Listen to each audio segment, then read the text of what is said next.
here we are, the third round of the Ferrari Challenge Series. We're here at the famous Watkins Glen racetrack in upstate New York. Really, really beautiful part of the state. Been to New York City many times. I've never been upstate New York before, so it's really cool to get up here and check this out. This is a historical track, opened in 1956, and I will tell you, when you get on this racetrack, you realize this is old school racing. Super narrow, walls all the way around you, everywhere you go, zero rooms for mistake. If you spin, you're into a wall. That's just the way it is. This track is physical, I got to tell you. I came in at one point, kind of halfway through the session, pitted. We needed to bleed some air out of the tires, and I was just huffing and puffing and exhausted and shaking from being so physical. I mean, once you hit turn 1 in this track, you're flat on the throttle all the way until turn 5 where you're going to the bus stop. You're going up the hill, off of these S's, and you're fighting these crazy G-forces, and the walls are like this when you go through them. Every one of the coaches here and all of the people that have been racing for a long time, they all say this is their favorite track in North America,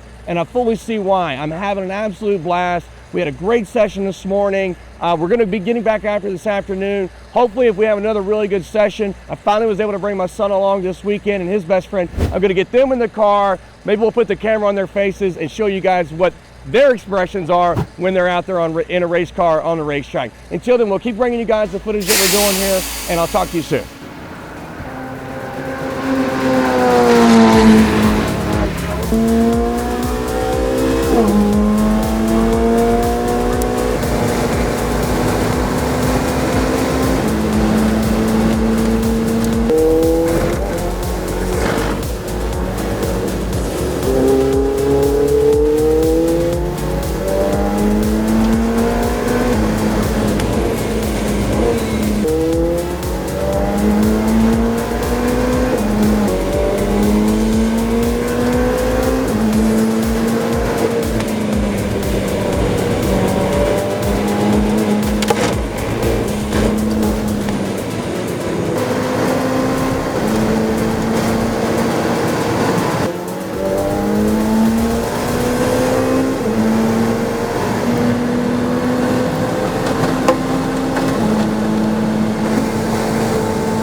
With my son in the car, we went out and set not only our fastest lap of the session, out of everybody in our session, but I set my personal fastest lap of the day. Really, really proud of not only did we accomplish that, it was pretty damn cool to do it with extra weight and it being my son in the car. So it was a really cool father-son moment. But at the end of the session, we ended up being 2 seconds faster than anyone else in our class during that practice session. So that felt really good. It felt really great to be able to share that with my son. This track is truly amazing. It deserves to have the history that it has.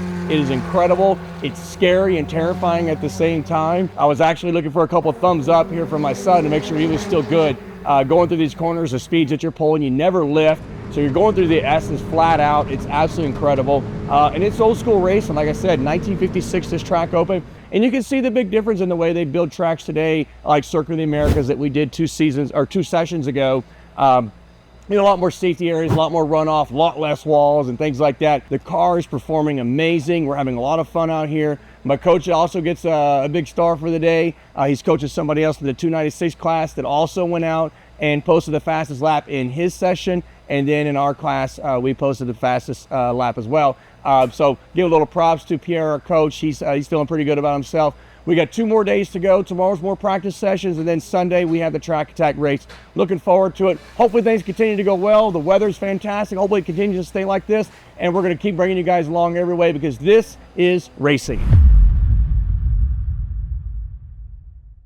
So, Watkins Glen. Yeah, obviously I'm not coming to you guys in the race suit by the track, giving you updates between each practice session, and then of course going into the race, which we've been doing for every race that we've done up to this point. We're back here at the warehouse, and quite honestly, it's about 2 weeks later. And to be really honest with you, I needed 2 weeks to really gather my thoughts for how all this played out. But I'll bring you the fun stuff first, okay? So we go out Saturday morning. As I said, on Friday, really awesome father-son moment. We went out. My son wanted to experience what it's like to be in Dad's race car. We went out during one of the practice sessions, and we set the fastest lap of anyone in our practice or in our practice session in our class with my son in the car. Super cool, really awesome. Ended on a high note. Great father-son moment, memory that I will cherish forever. I believe he'll cherish forever as well. Really cool, not only to do it with his dad, but us to go out and kill it during the practice session was amazing. Saturday morning, went out. Track was in great shape. I felt like I had some more time I could squeeze out of there, and we did. We went out. I squeezed another 1.4 seconds out of the laps. Those lap times are top of our class for sure. So really feeling great about the car, about the track. And at that point, we were really just gonna have some fun the rest of the day. I had 2 more practice sessions Saturday afternoon. As I mentioned earlier, my son brought his best friend. They've been best friends since the 3rd grade, and they're now seniors in high school. So I told him to suit up, and I took him out. We did, I don't know, probably 10, 12 laps, and he had an absolute blast. At Watkins Glen, the way you run it, if you're gonna be fast, you come into turn 1, when you hit the apex, from that point on, you've got to go flat out with the accelerator, right? Full send on the accelerator, all the way through the S's until you get, I believe it's turn 5, which is where the bus stop is. So you go through turn 2, 3, and 4, and you never lift off the accelerator. So you are flat out on the accelerator from the time you come out of turn 1 all the way up to turn 5. And it's, as I said, it's lined with walls, it's narrow, there's no room for error. We did 2 days of testing, and I never lifted. All of a sudden, when you come into turn 2, you stay wide, you come into turn 2, and you've got to get the car all the way over to the right on that right-hand turn to set up for turn 3, which I'd been doing over and over again, lap after lap after lap. I was really struggling to get the car over to the right in turn 2. Just the car kept pushing wide. Next thing you know, I'm coming up to turn 3, and rather than being over to the far right, set up to be able to go through turn 3 on the right line, I'm in the middle of the track, and I'm having to lift off the accelerator to get the car over to the right, or either have to lift to get through turn 3 safely, or to get the car over to the right. At the beginning of turn 2, I was having to lift off the accelerator to get the car over to the right. Problem with that, obviously, I'm lifting, I'm losing time. And then you get all the way to the top of the hill,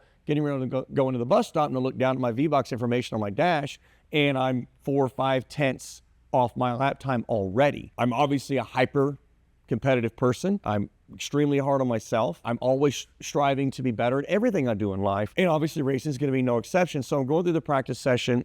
I said I did about 12 laps. Every single lap I had to lift to get the car over into. And I kept experimenting with different times that I would lift off the accelerator to try to make up more time by the time I got to the hill, but I just knew the car wasn't sticking in turn 2. And I was talking about what was going on in turn 2 with the entire race team, my coach, and we were talking about it, and he said, listen, just be on the accelerator and you know, the weight's on the rear of the car and force it over in 2. We also thought, hey, those tires have a lot of laps on them, so let's get fresh slicks. As if you race at all, we always refer to it as stickers. It's basically brand new tires that still have the stickers on them.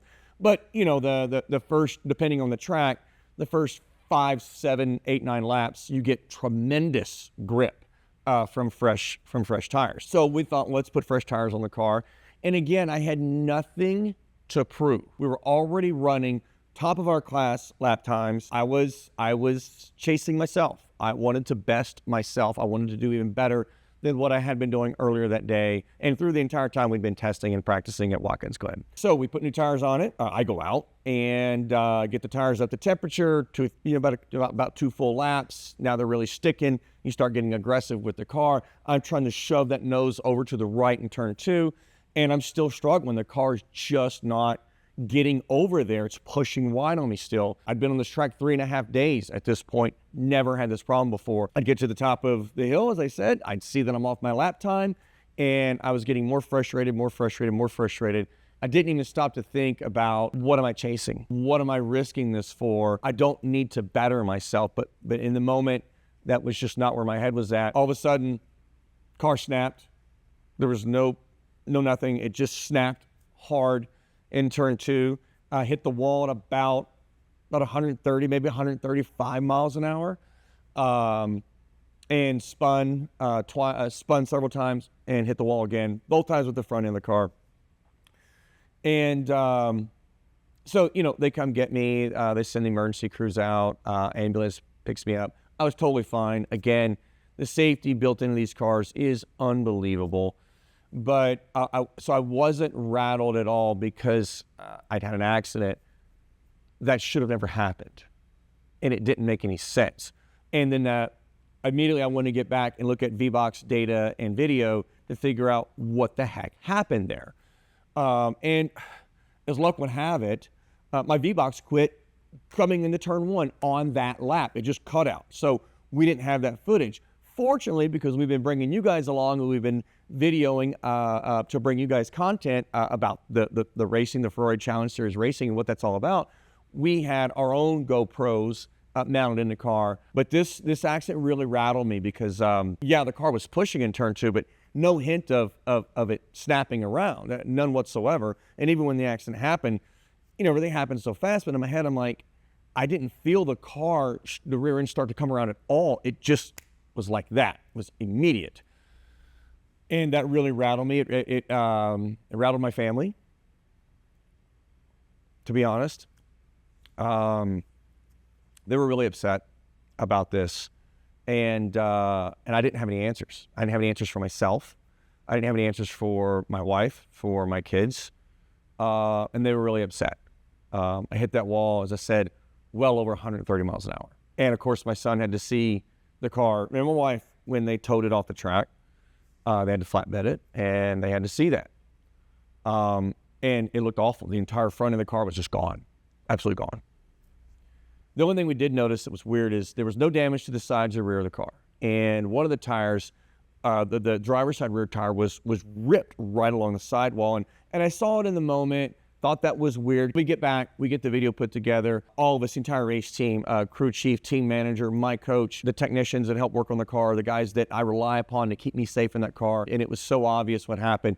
Clearly, we had sidewall failure on the driver's side rear tire, caused the car to snap. There was nothing I could do. I technically didn't do anything wrong. Was I pushing the car hard? Yes, I was. What does this really mean for me? Family wanted me to quit racing altogether right then and there. They're like, this is nuts. Even though you did nothing wrong, a mechanical failure happened. That can happen at any point in time. So we've had to have some really tough conversations, and I'm trying to be as transparent as I can with you, my audience, to understand what that's like, because the whole point was to bring you guys along the Ferrari Challenge Racing Series. And I was really thinking about all the fun this is going to be and how cool it is and all that. And it is those things. I was pretty bullish. I didn't really stop to consider not only the risk that are involved, but the one thing I did not consider is how that affects your loved ones and the people around you, people who really care about you. I've had to come to grip with some elements of my personality. I tell people all the time, if you're going to be an entrepreneur, if you're going to start something that never existed before, you're going to build something that never existed before, you have to be driven almost to an unhealthy level. You have to be willing to go through anything to achieve what it is you're trying to achieve, to build that business, to build whatever the organization can look like, whatever your dream is, for you to start it from nothing and build it to something of true substance. You've got to be driven to you're not normal, you're not. And that drive cuts both ways. You very well may achieve some extraordinary things. In fact, I believe you will. If you have that kind of drive, you're going to put yourself through hell. You'll drive yourself to unhealthy levels. The physical and mental toll that kind of drive will take on you through those years, especially those tougher years. It's tough. The people around you, your loved ones, they've got to be there to support what you're doing. because your mind and your energy and your emotions are going to be somewhere else for a long time. The other thing about that drive is that it's never enough. And it's not about money. It's never been about money. It's not even about the cars and the things you see. These are fun and that's wonderful. It's about what you expect of yourself. And there's a reality with that kind of drive. The more you achieve in life, the more you believe you can do. And so you start with a goal in mind. And then as you begin to achieve those goals, well, that gives you greater confidence. Well, if I did that, I can do this. And then it's this, and then it's this, and it's this. And my wife is always on me, she has been for years, that I never stop to celebrate the things that I have achieved in life. I will set a goal, and then as soon as I get close enough that it's kind of a foregone conclusion that I'm going to achieve that goal, I've already set a new goal because I've proven to myself I can do it, which means I'm capable of more and more and more. You got to have that kind of drive for sure to be an entrepreneur, 100%. There's no question. Anything less than that, I would be concerned about your success rate, to be honest with you. And in racing, and people talk about this all the time about driving 10-10, and what does it really look like? And it's very hard to describe until you've been in the car and you've seen the difference. The hardest part is to get people to understand they think they're going flat out. And you look at it going, no, you're probably doing about 7/10 what the car is capable of doing. The difference between 9/10 and 10/10 on a track is probably 2 to 3 seconds a lap. That means you're out there going 9/10 and somebody else is going 10/10. After 10 laps, you're 20 to 30 seconds behind that person. For me, and a lot of the guys I see on track, a lot of these guys in the Ferrari Challenge Series, they've all been very successful businessmen and women, by the way. I've seen some phenomenal female drivers as well. But we all share a lot of this kind of drive in common, and we will push and we will push. And really, we're pushing ourselves. We'll push ourselves more and more and more. The thing I've had to wrap my head around at this point is my problem is not going 10/10. My problem is going 11/10. And that comes with my level of drive. And it's one of the things I've told my kids, and I tell anybody I try to mentor that, most really great traits, most times what I've found is that they can bring great things, but they usually cut both ways. And it takes a lot of maturity and awareness to start to dial back these traits. And right now we're focusing on drive. And that's where I'm at, with racing. I've got to find my place at 10/10 and stay there. I'm putting up lap times that are best in my class. I can't continue to go out there and keep pushing beyond my next best and my next best, because that's where I tip over 11/10. And I push myself or the car beyond its abilities, its physical limits. And there's just a reality. It's still a piece of machinery. It's got its fail points. Tires, clearly. I wrecked a car and I scared my family. And I really rattled myself because I was out there chasing just my next best. The hardest part was Sunday. Of course, I stayed to support my other friends that are racing in other classes. And I had to watch the guys go out there racing in my class. I attended the podium session for them. I was happy for them. It was hard. It was hard to watch the guys first, second, third on that podium. I'd done the work. I'd put in the practice. I'd put in the testing. I'd put in the laps. I put in all the hard work to get the reward, which would have been on the podium, hopefully first, but definitely at least on the podium, first, second, or third, no doubt. By trying to outdo myself, I took myself completely out of it. And that was hard. That was hard to swallow, even at this phase of my life. And I said earlier, it's never been about money. I don't win anything by being on that podium and racing. There's no cash prize here. I'm not chasing money. I've never chased money in my life. I've chased what I felt like I was capable of, what my potential was, what I thought I could do. And as I've said, every step of the way in life, and I hope you can really understand what I'm saying, because at the end of the day, this channel is about inspiring others. And I'm bringing guys along the way to understand and see not only what am I doing with the cars, but how I got here, because I want to see everyone, whatever their goals are in life, I love to see people achieve them. And I'm hoping that I inspire people to go for their dreams, to understand what it takes, what kind of drive it's going to take, what kind of determination it's going to take. The fact that literally nothing will stop you to achieve it. And anything less than that, as I said, I don't know that you're gonna be successful. But even with the racing thing, there's no money here. There's literally a $50 trophy. It's the most I stand to win, and yet I'm out there pushing myself to the next level and the next level, and then ultimately beyond the limits of the car and the mechanics and and whatnot. And for me to continue to do this sport, it's going to force me to have some discipline to say, hey, I'm running good enough to win. Let's not, as my team manager said, I have a tendency to go out there and chase a ghost, chasing lap times that maybe are not physically possible in that car. Maybe my skills, my drive skills aren't to that level yet. I don't know. We've done very well at this point. But, I definitely pushed the car beyond its limits and scared people that love me, caused me to reevaluate what I'm doing here. But my takeaway, and as I told my children, I said, listen, I've never quit anything in my life. I don't know how to quit. No way in hell am I going to quit racing. I'm going to put more discipline and focus in driving that car 10/10 and not stepping over the line. Listen, I hope the big takeaway here is not so much the thrill of watching a Ferrari race car go on the track as you watch this video. I hope that I can share a life lesson as I'm learning it in the moment with you. And I hope that you find wisdom and inspiration in sharing that life lesson with me. And I hope that it helps better and enrich your lives.